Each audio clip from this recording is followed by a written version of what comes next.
It's quiet in the shop after closing. The kind of quiet that only happens once the world has given up looking for you. The front lights are off, the sign flipped to close.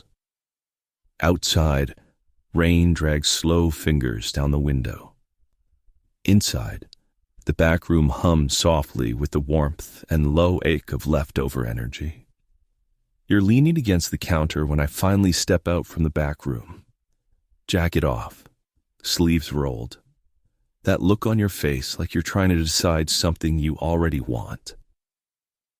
"You're locking up?" you ask. "Yeah," I say. My voice sounds higher in the empty space. "Just finishing the register." You know I like that answers everything. It doesn't. The light above the counter paints gold along your jaw.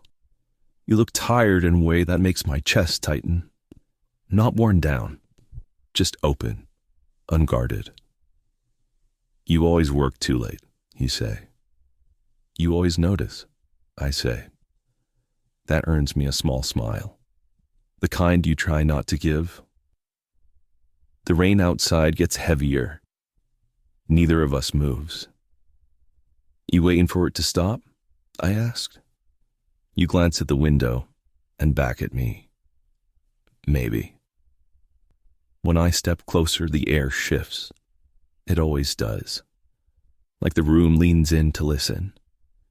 You breathe in slowly. I see it this time. "You do this on purpose," you say. "Do what?" I answer.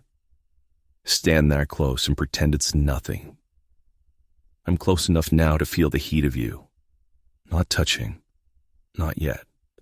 "Say stop," I tell you. But you don't. Your eyes lift to mine. The space between us is a question neither of us is asking out loud. "Everyone thinks you're so calm," you say, "like nothing ever rattles you." My thumb brushes the edge of the counter beside your hand. Barely there. Not a touch. Just enough to let you feel the promise of one. "They don't see what I see," you add. "And what do you see?" I ask. Your voice drops. "Someone who's holding back." I don't deny it. The rain gets louder. The shop feels smaller. "You ever think about what would happen if you didn't?" you ask. My breath leaves slow and steady. "Yes," I say. "Every time you walk in." Your throat moves when you swallow. The air between us goes tight. I lift my hand, slow enough to give you time to pull away, but you don't. My knuckles brush your jaw. The lightest contact. Enough to make your breath itch. Enough to make my pulse answer. "You feel that?" I murmur. "Yes," you say. "Good." My thumb traces just under your chin. No rush, no pressure, just intention. Your hands find my shirt without meaning to. You stop yourself. That restraint is almost louder than sound. "You keep looking at my mouth like you want to make a mistake," I say. Your laugh is quiet. He wouldn't be a mistake. That lands heavier than I expect. I lean in until our foreheads touch. The world narrows to breath and warmth and the soft drag of shared air. "If I kiss you," I say, "it's not going to be soft." You answer immediately, "Don't make it soft." So I don't. The kiss is slow, but it's not gentle. It's a kind of kiss that has waited too long. Not hungry, certain.